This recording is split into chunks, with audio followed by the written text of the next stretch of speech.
everybody, this is Andrew from TS for Tech, and today I have another keyboard that I'm taking a look at on the channel. Now this is another gaming keyboard, so RGB gaming keyboard from a company called Havit. So it's H-A-V-I-T, and I have to open this up to see the model number, but it's one of their models that has the low profile keys.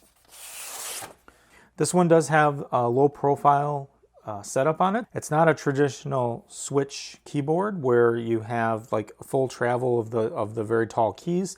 This one is a little bit more of a low profile mechanism. So we'll take a look at it here. I'll just open up this box. Actually, packaging is very nice. So if you're looking at this, this is the HV KB395L is the model number on this. So you get warranty card, and then you have the user's manual that basically kind of goes over the keyboard. Now this is a full-size keyboard, so this does have the number pad and all of that. And it has a bunch of different backlight modes and key modes and all of that. So we'll go over a little bit of that in the future towards the end of the video.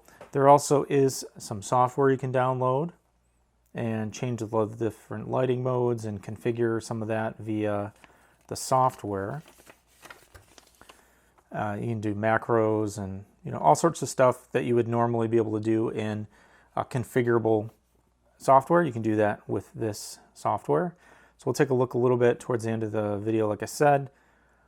When I plug this into the computer, we'll take a look at the software and just run through that.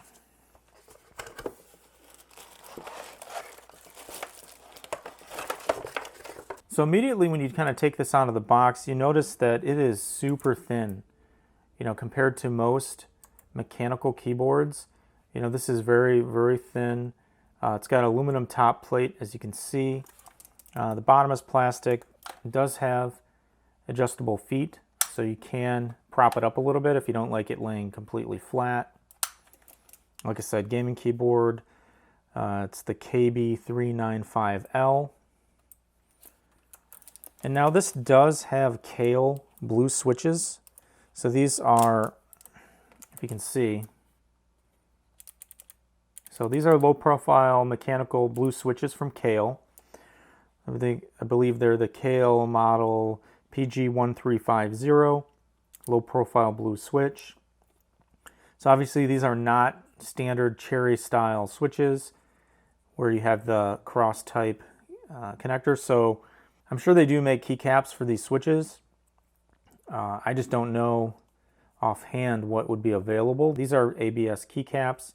It would have been nice if they included PBT keycaps, because that's one thing people like to do right away, including myself, is if I can find a set of PBT keycaps for my keyboards, I always do prefer those over ABS, just because over time ABS tends to get shiny and all of that, and you can see where your fingerprints or your fingers make marks on them, and typically PBT keycaps last a little bit longer.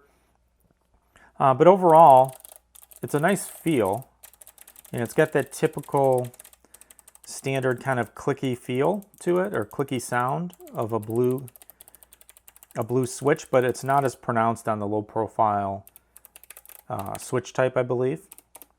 But overall kind of feels nice. We'll do a sound test in a little bit here, but generally nice. I think, let me double check here.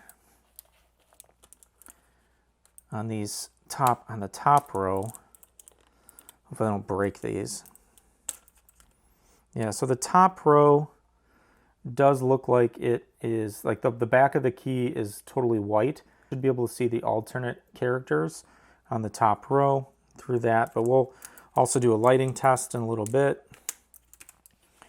But overall, it's pretty lightweight, for a 104 key setup.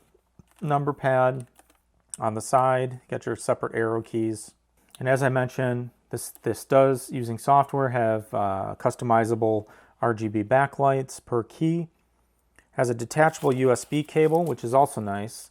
Some of these keyboards in the full size typically have built-in USB cables, and this is a nice from a a detachable standpoint.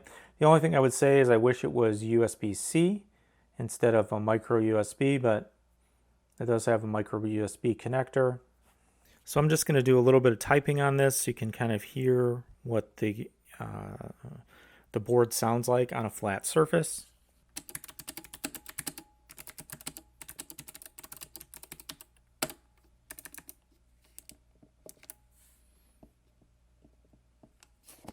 The one thing I noticed is that there is a little bit of flex on the board in the middle, even on a flat surface. So I don't know if it's my table, but you can see there's a little bit of flex here. I will try putting the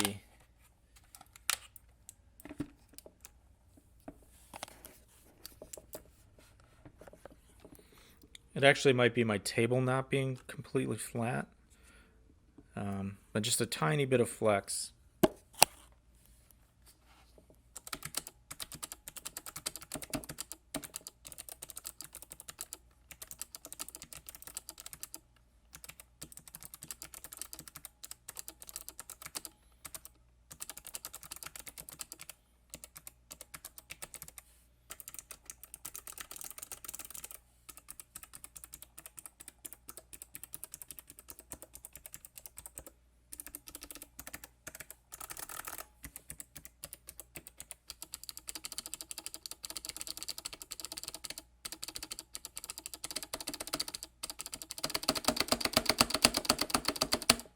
Obviously, if you bang on the space bar, it gets kind of loud, but just tapping it like normal touch typing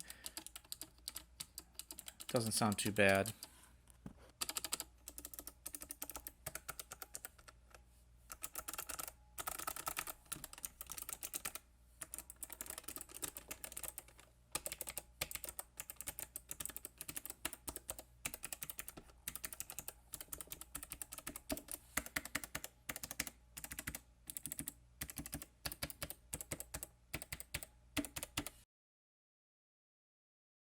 So hopefully that gave a little bit of the sound of what the switches sound like.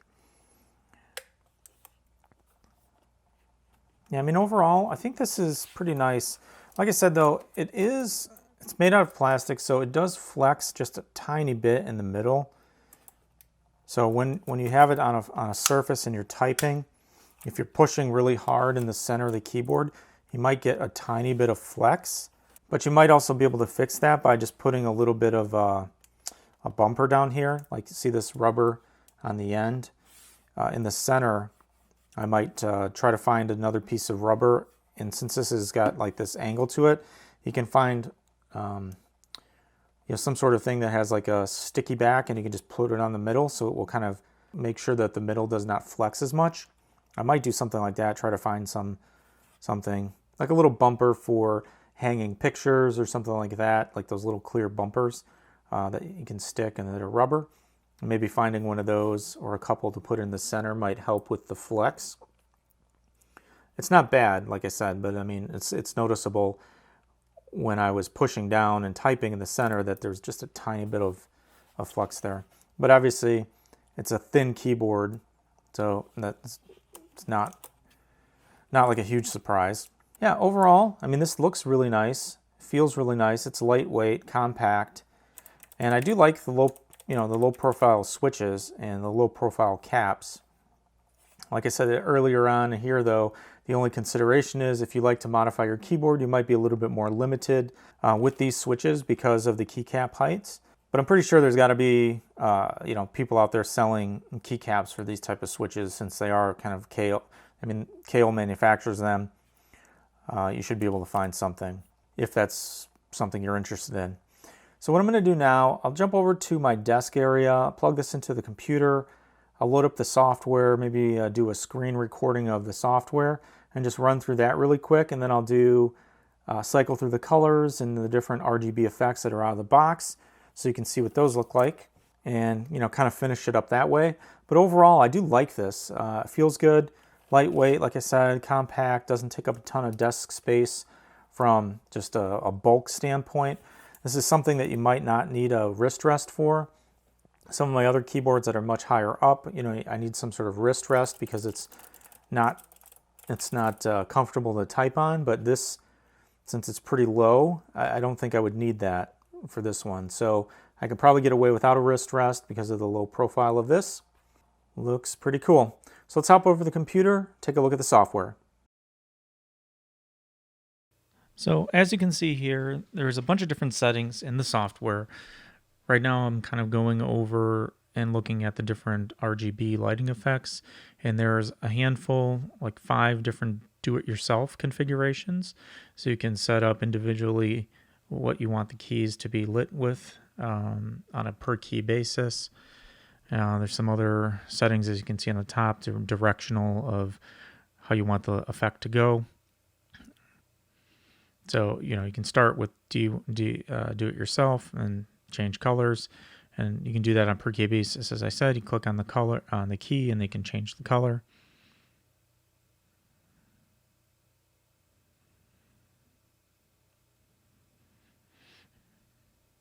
And all those can be associated with different profiles as well, which I'll get to in a second, but you just make the changes and save it.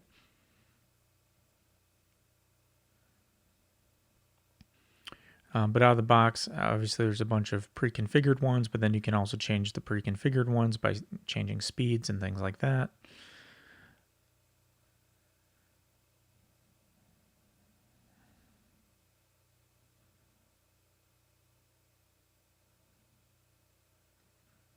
There's also some different settings there. USB rates, profiles, as I mentioned. Each key then can have various macros and other configurations set on a per key basis, which is actually pretty cool. You can do that on any keys.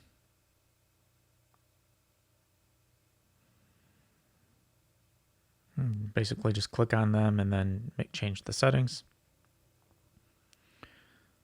And that's basically about it. And then you can revert to the default. So what I'll do next is show what the keyboard, the different built-in keyboard effects look like. So let's hop over to that and view that video.